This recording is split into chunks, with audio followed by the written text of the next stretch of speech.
Oke, di pertemuan ini kita akan membahas mengenai planning dan project management. Nah, sebelumnya kita kan sudah pernah saya berikan tugas ke kalian mengenai perbedaan mengenai OLTP dan juga sistem OLAP ya, OLAP dan juga LTP, dan saya berharap kalian sudah memahami keduanya. Di sini akan saya ulas sedikit ya mengenai OLAP dan juga LTP sistem nantinya. Oke, jadi di planning dan project management ini, di sini apa sih urgensi dari planning? Kenapa sih kok di data warehouse harus dilakukan planning? Yang pertama yaitu real needs, dalam artian apakah perusahaan atau organisasi tersebut benar-benar butuh data warehouse atau cuma ikutan tren aja, semacam itu. Jadi, apakah benar-benar butuh, jadi harus pastikan kalau perusahaan tersebut memang butuh data warehouse. Kemudian, really ready, apakah sudah siap? Siap dalam artian di sini itu mulai dari resource datanya, kemudian resource sumber daya uangnya, siap untuk mengeluarkan cost untuk dalam development data warehouse-nya, seperti itu, dan juga siap untuk menggunakan data warehouse. Kemudian decide to the type, atau kita harus memilih jenis data warehouse-nya seperti apa yang diinginkan.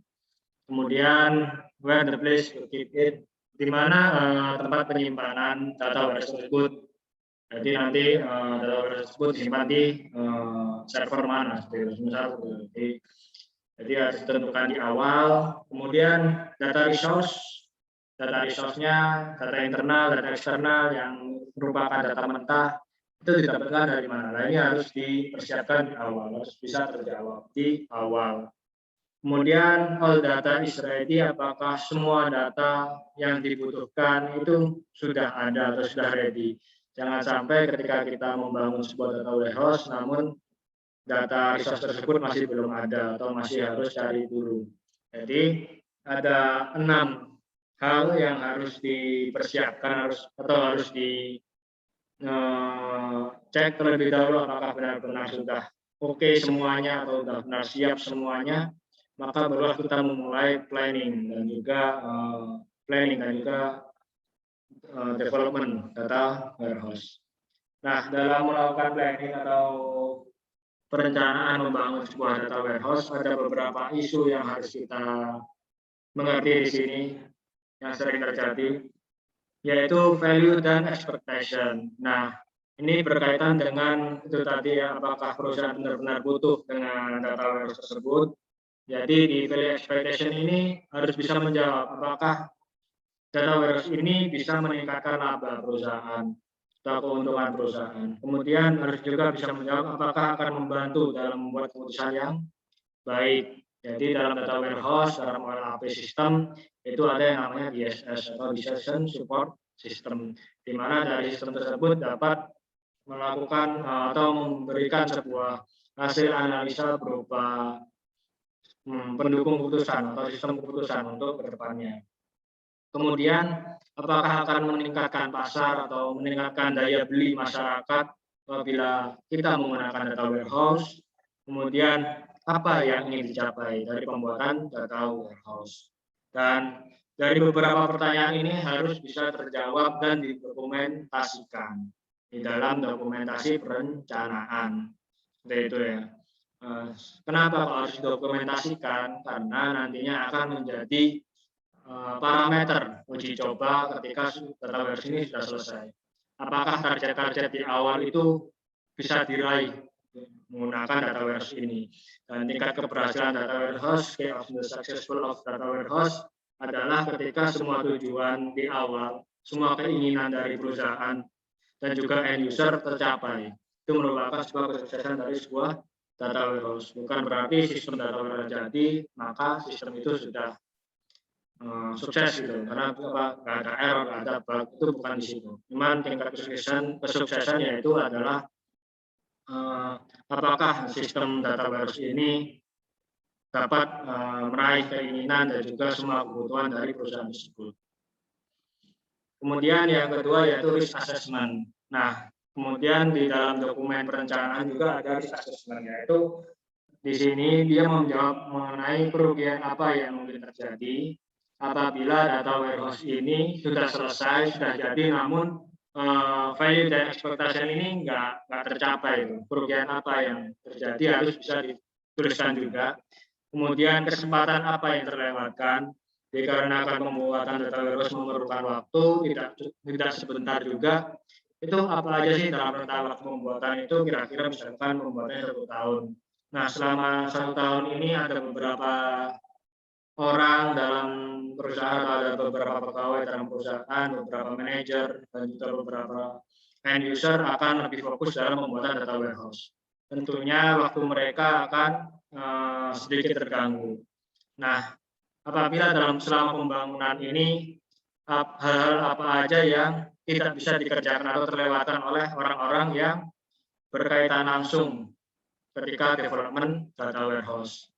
Kemudian berapa banyak uang yang terbuang percuma apabila data warehouse ini gagal digunakan atau gagal meraih ekspektasi di awal. Berapa kerugiannya? Ini harus bisa dituliskan semua. Kemudian top down or bottom top. Top down or bottom top ini berkaitan dengan bagaimana teknik atau cara kita membangun data warehouse. Nah, dalam membangun data warehouse itu ada 2 teknik. Yang pertama yaitu top down, di mana membangun data warehouse enterprise terlebih dahulu, lalu membuat data mart-nya. Seperti yang ada di tabel arsitektur sistem di awal yang pernah saya jelaskan. Jadi, data warehouse ini dibangun dari sekumpulan data internal dan juga data eksternal. Kemudian dilakukan proses ETL, extraction, transforming, dan loading. Kemudian jadilah data warehouse. Nah, dari data warehouse ini baru dibuat data mart-nya. Atau menggunakan bottom top, yaitu memulai data warehouse menggunakan data mart. Jadi biasanya dalam sebuah perusahaan atau dalam sebuah perusahaan pasti mempunyai yang namanya ERP, Enterprise Resource Planning. Nah, di ERP ini dia kan menggabungkan beberapa sistem dalam perusahaan, beberapa sistem ya, bukan beberapa data. Nah, dari ERP ini, dari database ERP ini dijadikanlah data mart. Yang disebut juga bisa disebut juga data mart. Nah, dari beberapa data mart ini dikumpulkan, kemudian jadilah data, kemudian dilakukan ETL atau di loading untuk menjadi data warehouse. Jadi ada 2 cara. Dari top down, mulai dari sumber data yang sangat banyak, yang sangat banyak yang harus kita sorting terlebih dahulu jadi data warehouse enterprise-nya, atau memilih mengumpulkan data mart satu persatu untuk dijadikan sebuah data warehouse. Jadi ada 2 cara. Kemudian isu yang kedua yaitu build or buy. Di sini dalam membangun data warehouse, jarang sekali sebuah perusahaan atau organisasi itu membangun mulai dari nol menggunakan in-house developer atau tim IT perusahaan sendiri, tim internal perusahaan tersebut sendiri, tim internal IT perusahaan tersebut sendiri, itu jarang sekali. Jadi dalam data warehouse terdapat banyak fungsi. Salah satunya yaitu berapa banyak data yang harus Anda buat sendiri, dan juga apakah ingin menggunakan service vendor untuk pengiriman informasi. Nah, build or buy ini kita tentukan juga di awal. Kita mau misalkan build, bangun sendiri, mulai dari nol sampai selesai jika boleh, atau kombinasi build or buy. Beberapa kita bangun sendiri. Jadi misalkan kita development-nya menggunakan bottom top. Jadi kita itu development mengumpulkan mulai dari data mart. Nah, di sini kita tentukan berapa data mart yang kita bikin sendiri, dan juga beberapa data mart kita bisa minta vendor untuk mengerjakan. Dan juga beberapa fitur seperti pelayanan informasi atau mencetakkan hasil analisis itu kita memakai vendor atau fiturnya vendor. Jadi dari beberapa job desk itu bisa kita pilah-pilah mana yang dikerjakan vendor, mana yang dikerjakan oleh in-house developer kita. Atau mungkin bisa semuanya dikerjakan oleh vendor, itu juga bisa. Nah, kalau kita menyerahkan semuanya menggunakan kepada vendor dalam pembuatan data warehouse, itu juga ada beberapa pilihan. Seperti di sini yaitu single vendor or best of breed. Dalam artian kalau kita menggunakan single vendor, itu menggunakan satu produk dari satu vendor saja. Jadi mulai dari data mart-nya, mulai delivery datanya, kemudian fungsi-fungsinya itu ya udah dari satu vendor tersebut saja. Atau menggunakan produk dari beberapa vendor. Jadi kita pilih-pilih, misalkan bagian A itu yang dikerjakan vendor sana, ya kan. Kemudian mungkin kita bisa memilih 3 vendor, di mana dari 3 vendor tersebut kita bisa pilih produk-produk apa aja yang kita butuhkan. Mungkin setiap vendor memiliki produk yang berbeda dalam pembuatan data warehouse atau dalam fitur data warehouse. Nah, keuntungannya untuk single vendor sendiri itu apa? Keuntungannya single vendor yaitu karena hanya satu produk, maka produk tersebut sudah dipastikan sudah saling terintegrasi antar fiturnya. Jadi kita nggak perlu susah-susah untuk mengintegrasikan, tinggal plug and play, tinggal pakai aja. Kalau menggunakan produk dari beberapa vendor, minusnya apa? Minusnya ya itu tadi, kita harus mengintegrasikan terlebih dahulu ya, produk dari vendor satu dengan produk dari vendor lainnya. Kita harus melakukan integrasi aplikasi atau integrasi sistemnya. Namun kelebihannya apa? Kalau kita menggunakan banyak vendor, kalau kita menggunakan banyak vendor, kita bisa milih dari produk tersebut part-part apa yang kita butuhkan. Jadi dapat dipastikan kalau sistem data warehouse tersebut lebih komplit sesuai yang kita inginkan. Kalau single vendor mungkin ada beberapa part yang tidak disediakan di produk tersebut. Atau mungkin produknya masih kurang lengkap untuk kebutuhan kita. Jadi ada plus minus yang menggunakan single vendor atau best of breed vendor. Kemudian isu yang sering terjadi yaitu justifying your data warehouse. Nah, di sini dalam melakukan perencanaan data warehouse, di situ juga harus ada yang namanya menghitung cost atau menghitung biaya yang harus dikeluarkan. Nah, di sini yang pertama yaitu menghitung cost dari pembuatan aplikasi sebelumnya. Dalam artian apa? Sebelumnya mungkin kita sudah pernah bikin sistem ERP atau sistem pengarsipan lah, misal seperti itu, di perusahaan kita. Nah, itu cost-nya yang habis berapa sih dalam pembuatan sistem tersebut? Nah, dari cost pembuatan sistem sebelumnya ini dapat kita bayangkan, imajinasikan, kira-kira dalam pembuatan data warehouse ini berapa habisnya? Seperti itu ya. Kemudian hitung berapa keuntungan yang didapat jika menggunakan data warehouse. Setelah kita hitung biaya cost yang harus dikeluarkan dalam pembuatan data warehouse, selanjutnya kita hitung kira-kira berapa sih keuntungan apabila semua kebutuhan itu bisa digunakan, berapa keuntungan yang didapat ketika menggunakan data warehouse. Dalam artian ini, misal perusahaan tersebut setiap tahun mendapatkan keuntungan sekitar 15M, misal seperti itu. Nah, kalau menggunakan data warehouse, kira-kira berapa kenaikan keuntungannya? Dan mungkin juga di sini juga bisa dikasihkan target keuntungan per tahunnya ketika menggunakan data warehouse. Kemudian menghitung komponen yang terlibat dan yang tidak terlibat dengan data warehouse.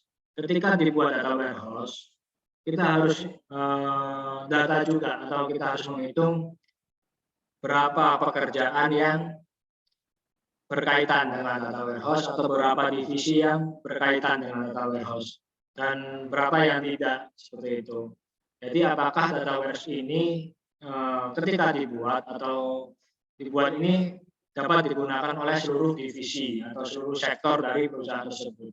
Semakin banyak sektor yang terlibat atau menggunakan data warehouse, maka data warehouse tersebut berarti semakin useful atau dapat digunakan oleh seluruh orang. Dapat dikatakan mendekati kata sukses. Karena hampir semua divisi menggunakan data warehouse dan mendapatkan keuntungan mulai dari operasionalnya lebih mudah dan juga target-target ke depannya dia lebih baik dan lain sebagainya.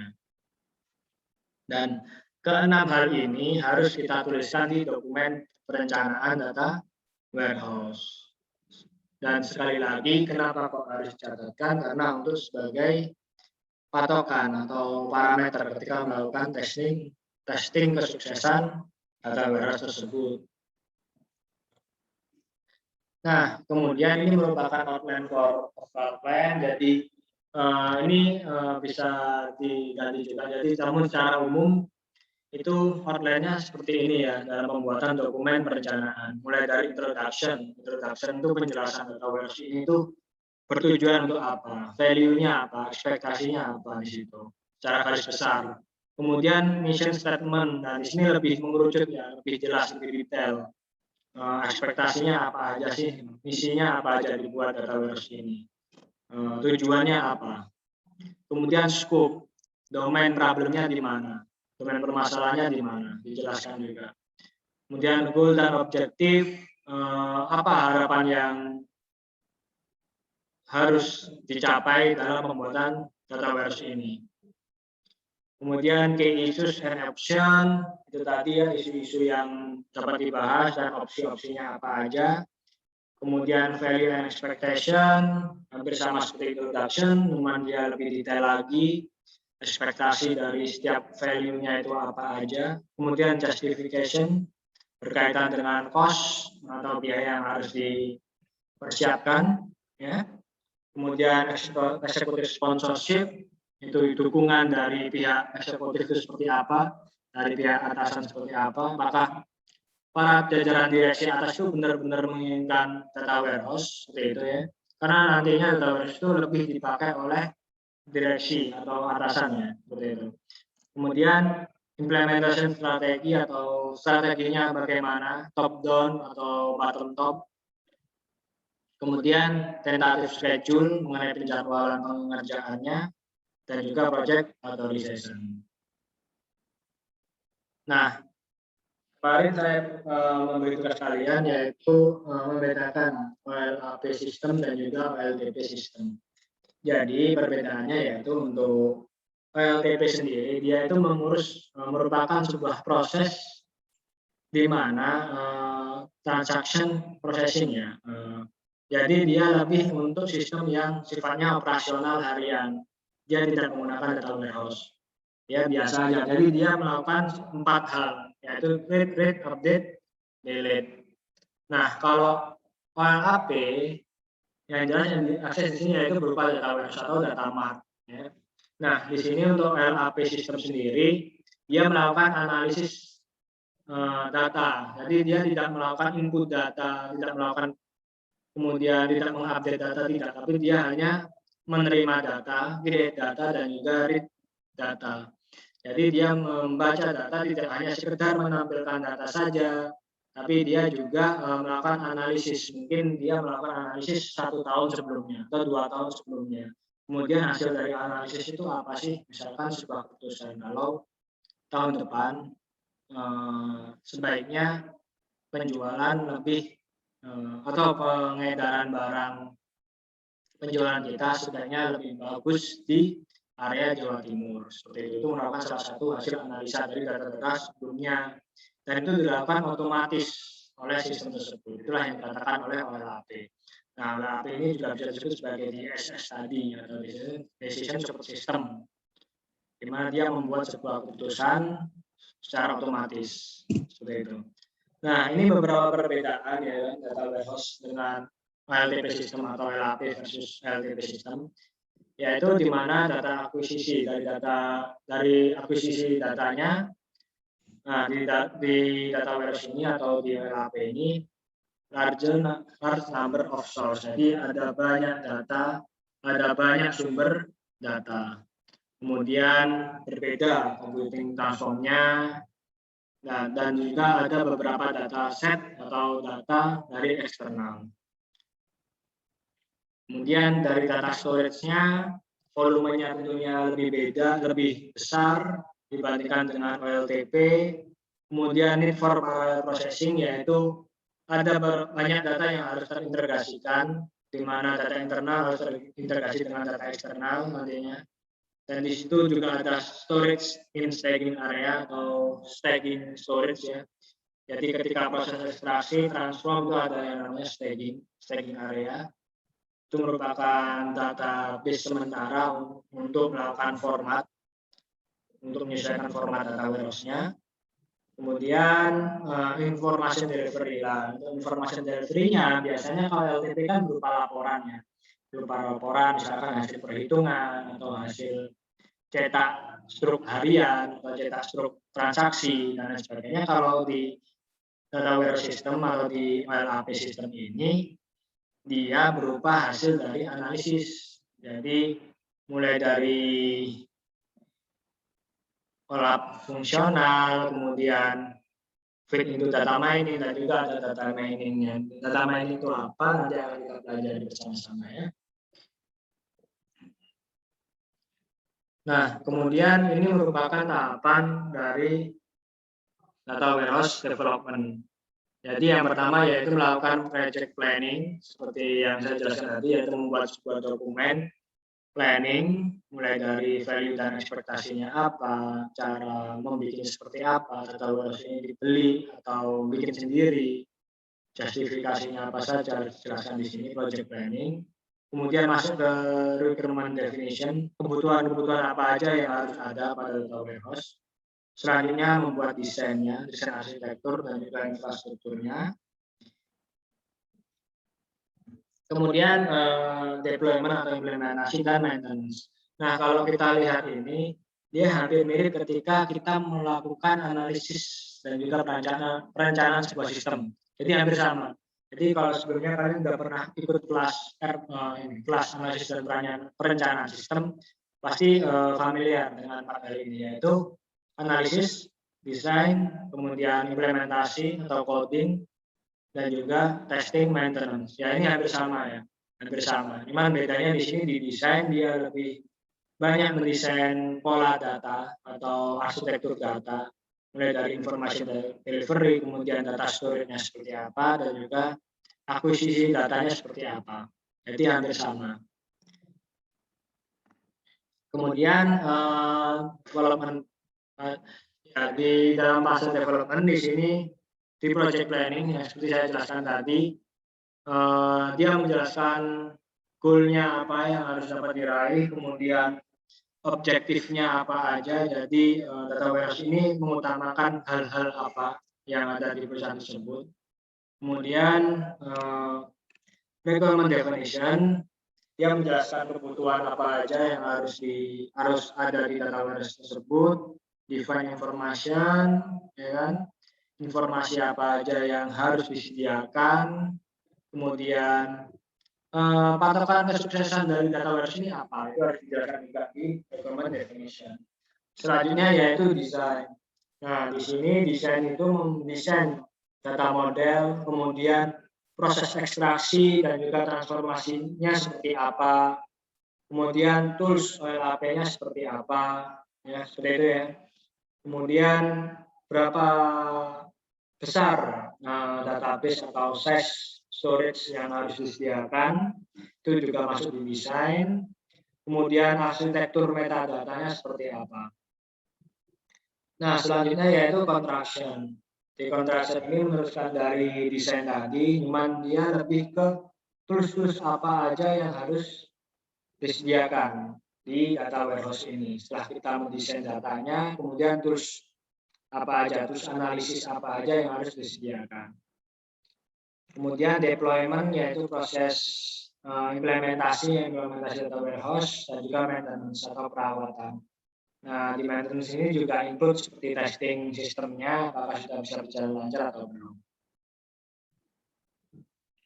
Nah, ini ada merupakan struktur project team ya. Kalau kita sudah membahas mengenai perencanaan data warehouse, planning data warehouse, selanjutnya ini adalah project team. Ini strukturnya secara garis seperti ini. Bentar ya, kita stop dulu.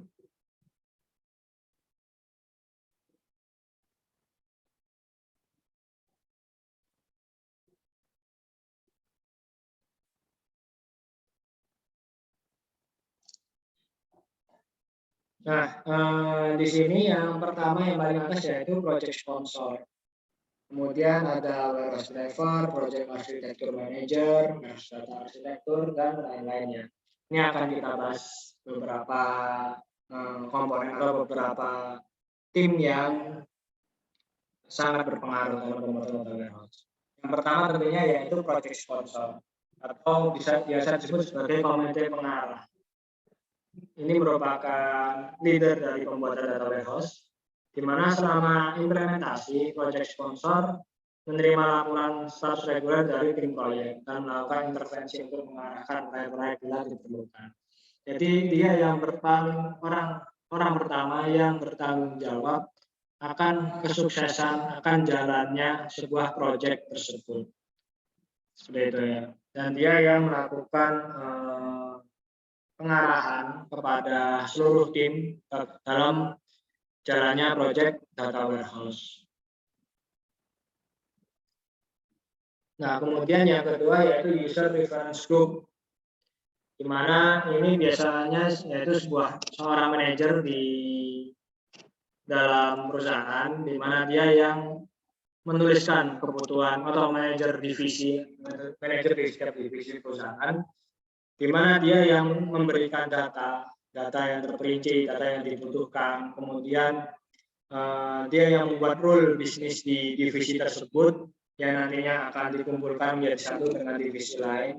Kemudian di sini juga user reference group juga membuat query yang ditentukan. Nah, di sini user reference group atau manajer tersebut akan berdiskusi dengan tim teknik ya, tim teknikal nantinya. Kemudian dia juga menjelaskan letak laporan, di mana manajer ini bertanggung jawab menjelaskan semua kebutuhan yang harus ada pada divisinya, apa yang harus dipenuhi dalam divisi tersebut. Dan tentunya ada beberapa manajer lain juga di setiap divisinya. Kemudian ada yang namanya the warehouse driver. The warehouse driver ini dia yang merupakan manajer bisnis atau manajer bawaannya project sponsor ya, bawaannya project sponsor, dia yang mengatur jalannya data warehouse. Kemudian dia yang menentukan strategi, ya kan, strategi implementasi data warehouse. Dan the warehouse driver inilah yang memberikan laporan kepada project sponsor mengenai keadaan jalannya pembangunan proyek ini. Dia yang memberikan laporan ya. Dan juga the warehouse driver ini juga merupakan komunikator lintas tim. Jadi semisal dalam pembuatan warehouse ada beberapa tim ya, yang memiliki tugas yang berbeda-beda. Dan the warehouse driver inilah yang menjadi komunikator antar tim atau menyambungkan apabila ada konflik atau ada relasi dalam pengerjaan sebuah proyek. Kemudian ada yang namanya warehouse project manager. Nah, warehouse project manager ini orang yang ahli dalam hal teknis, atau kalau tadi sebelumnya kan ada komunikator lintas tim. Jadi dalam data warehouse kan ada beberapa tim ya. Nah, warehouse project manager ini dia yang merupakan manajer tim tersebut, dan di sini orangnya merupakan orang yang sudah ahli dalam hal teknis, mungkin dalam hal coding sistem, coding data dan lain sebagainya ya, membuat database. Kemudian bertanggung jawab atas tim pada sub proyek tersebut. Kemudian informator bagi the warehouse driver mengenai jalannya progres proyek data warehouse. Jadi dia yang memberikan laporan kepada warehouse driver mengenai job di tim tersebut sampai mana progresnya, dan mungkin juga permasalahan apa aja yang ada pada tim tersebut. Kemudian di sini ada juga bisnis analis. Nah, di sini bisnis analis inilah yang merupakan penghubung antara user reference group yang merupakan manajer divisi tadi dengan tim proyek. Di sini memastikan bahwa implementasi yang dihasilkan akan memenuhi kebutuhan end user. Nah, bisnis analis inilah yang menjadikan atau menjadi orang ketiga atau moderator ketika seorang user reference group atau manajer proyek, manajer divisi yang biasanya bukan orang IT mungkin tentunya tidak paham mengenai bahasa-bahasa IT. Sedangkan tim proyek terkadang sulit menjelaskan bahasa teknis ke dalam bahasa yang normal atau bahasa pada umumnya. Nah, seorang bisnis analis di sini dia harus dapat menjembatani kedua orang atau kedua pihak ini ketika saling berdiskusi. Dia harus bisa menerjemahkan kedua bahasa ini sehingga dapat dimengerti oleh seluruhnya. Dan seorang bisnis analis yang juga mencatat apa saja kebutuhan yang harus disediakan untuk manajer divisi tersebut. Dan dia juga yang memastikan kalau setiap kebutuhan tersebut harus diimplementasikan dan benar-benar memenuhi kebutuhan dari end user-nya di divisi tersebut. Kemudian ada yang namanya warehouse data architect. Nah, ini lebih teknis lagi, di mana dia ada di dalam tim proyek tadi. Kemudian warehouse data architect ini membuat format struktur data pada data warehouse. Kemudian integrasi antar data dan juga implementasi data mart. Jadi warehouse data architect ini yang bertanggung jawab atas desain data warehouse-nya seperti apa, integrasi antar datanya seperti apa, relasinya, mulai dari one to one to many, many to many termasuk itu tadi ya. Kemudian join antar tabelnya seperti apa, dia yang mendesain. Kemudian implementasi data mart. Ketika data warehouse selesai, data mart-nya seperti apa, dia yang mengimplementasikan. Kemudian ada juga metadata administrator. Nah, metadata administrator itu menentukan standar dan juga manajemen repository di metadata. Kalau kita throwback beberapa minggu yang lalu, ketika kita belajar mengenai metadata, dapat diketahui kalau metadata itu filenya itu seperti ketika kita klik kanan kepada sebuah file di Explorer ya, kemudian properties. Nah, itu dapat informasi mengenai data tersebut. Nanti metadata akan kita pelajari di pertemuan berikutnya untuk lebih lanjut. Kemudian warehouse DBA. Warehouse DBA ini adalah database admin ya. DBA itu warehouse DBA, database admin, dia yang bertanggung jawab saat loading data. Loading data ketika data sudah dilakukan ekstraksi, kemudian ditransformasi sesuai formatnya. Warehouse DBA inilah yang melihat atau maintenance ketika data itu dilakukan proses loading ke data warehouse. Jadi dari data staging, loading ke data warehouse, apakah sudah berjalan normal, apakah tidak ada data yang loss atau hilang, dia yang memantau di sini warehouse DBA ini. Monitoring performa data warehouse, membuat data dummy untuk testing DSS. Jadi warehouse DBA juga ketika sistem ini sudah selesai, ketika melakukan testing, dia juga yang membuat sebuah data dummy ya, data dummy atau data fake yang formatnya mirip ketika untuk dilakukan testingnya. Di sini salah satu contohnya itu testing DSS atau Decision Support System. Kemudian ada juga Conversion and Extraction Engineer. Nah, di sini Conversion and Extraction Engineer itu merupakan programmer yang membuat program untuk proses ekstraksi dan konversi data. Dan juga bertanggung jawab bahwa data telah dikonversi dengan benar. Jadi Conversion and Extraction Engineer ini merupakan engineer yang membuat atau mengcoding proses ETL ya, Extraction Transform Loading tadi. Dia harus mengikuti panduan dari desain mengenai format data warehouse-nya seperti apa. Kemudian harus sesuai di sini. Kalau dia tidak sesuai konversinya, maka data warehouse tersebut tidak dapat digunakan. Kayak gitu. Nah, kemudian ada yang terakhir yaitu technical and network architect. Kalau technical architect itu dia yang bertanggung jawab atas hardware ya, hardware yang diperlukan, misalkan hard disknya atau servernya, kabelnya dan lain-lainnya, sampai semua hard disk yang diperlukan tuh dia yang menyebutkan spesifikasinya apa aja. Minimum spesifikasinya harus sesuai. Nah, dia bertanggung jawab apabila data warehouse ini pemakaiannya itu sampai seberapa kuat atau seberapa lama. Dia harus bisa menentukan juga atau mengira-ngira.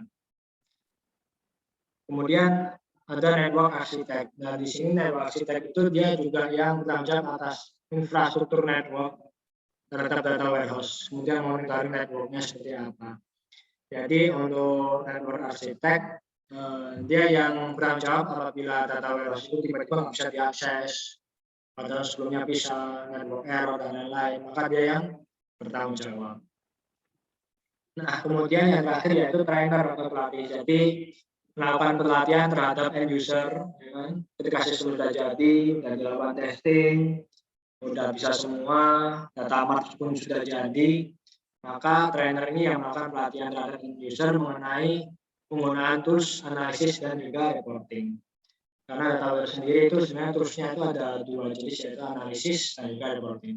Kalau analisis yaitu kita misalkan ingin menganalisa data dari tahun berapa sampai tahun berapa, misalkan dari 3 tahun terakhir, hasil analisanya seperti apa. Kalau 5 tahun terakhir hasil analisanya seperti apa. Itu terus analisis. Kalau terus reporting dia mencetak hasil analisa tadi. Itu sih. Nah, oke, itu mengenai planning and project management di data warehouse. Oke.